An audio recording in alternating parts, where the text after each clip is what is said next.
Cornwall's landscapes are incredibly varied. We have moorland, temperate rainforest, exposed coastal stretches. It's really unique to have this variety of landscapes within a relatively small geographical area. We're also under a lot of pressure in Cornwall. It's really important for communities to have the resilience to be able to adapt and weather these changes as they happen. The Wild Beaver Release Project in Cornwall, this is a project that has been going on for a good few years now, and we released beavers into the Parr catchment, and we're also due to release beavers into the Foy catchment. So it's a project about bringing wild beavers back into our landscape.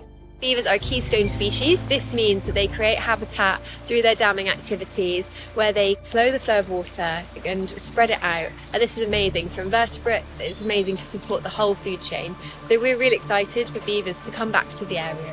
Cornwall National Landscapes have funded via the National Lottery Heritage Fund Cornwall Wildlife Trust to host a series of events. Our focus has been on connecting people in the project area to wildlife along their watercourses.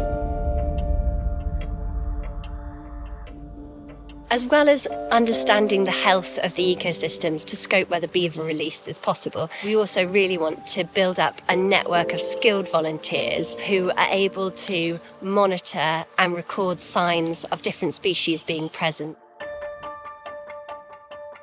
Engaging volunteers in kind of wildlife monitoring is really important. It gives people a sense of what's going on in terms of wildlife in their local environment. And once you know what's there, you take more ownership and you care about it more. This is as much about people as nature and trying to regain those connections with nature, which we know are good for people. And also, once people know what's in their environment, that gives them the momentum to look after it and care about it. We have been able to put on a series of 3 events which are focused around environmental DNA, riverfly monitoring training, and also a specific event focused on beaver monitoring as well. It's amazing we can put this on, and it really gives people across the community, across the landscape, skills they need to be able to get out onto the rivers and see what they find. eDNA is so powerful because we can really rapidly build up a picture of what's happening in our landscapes. We're kind of seeing a 10-year lag almost from what's happening in the research sector to what's happening on the ground. And if we can sort of forecast all of the help that we have and the power of eDNA at the same time, and we're joining those forces together, it can be really, really crucial in helping to rapidly and fairly cost effectively collect a lot of environmental data that year on year we can use to track how our landscapes are changing.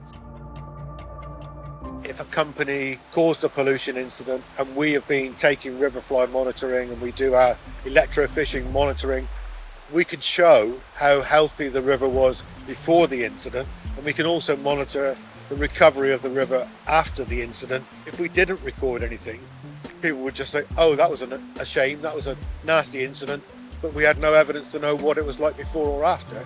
And moving forward, the records are going to be incredibly important to see how the river is doing. So this really gives an amazing opportunity to be able to get out onto your local rivers and identify the different riverfly species, and this helps to identify water quality if there's been a pollution incident as well.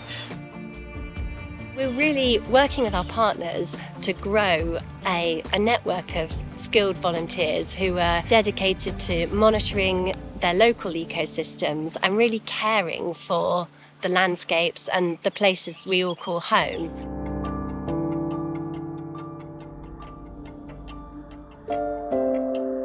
Through the Natural Beauty and the Beast project, we've been incredibly lucky to have the support of farmers and landowners who have opened their gates to us and allowed us to bring groups onto their land to understand how they're managing their land for nature. And an example of this is Hamatathi Farm, where they already have beavers creating landscape change.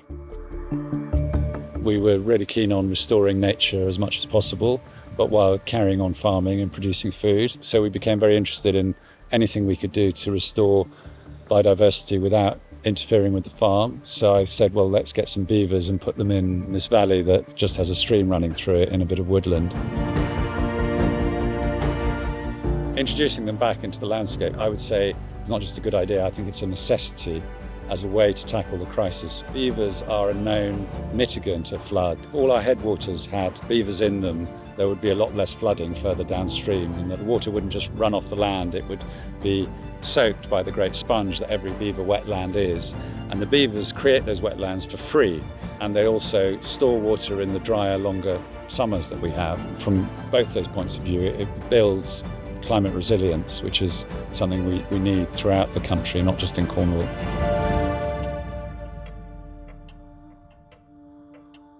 So by giving volunteers the training, equipment and skills they need, the communities can really tune into and start to understand their local ecosystems.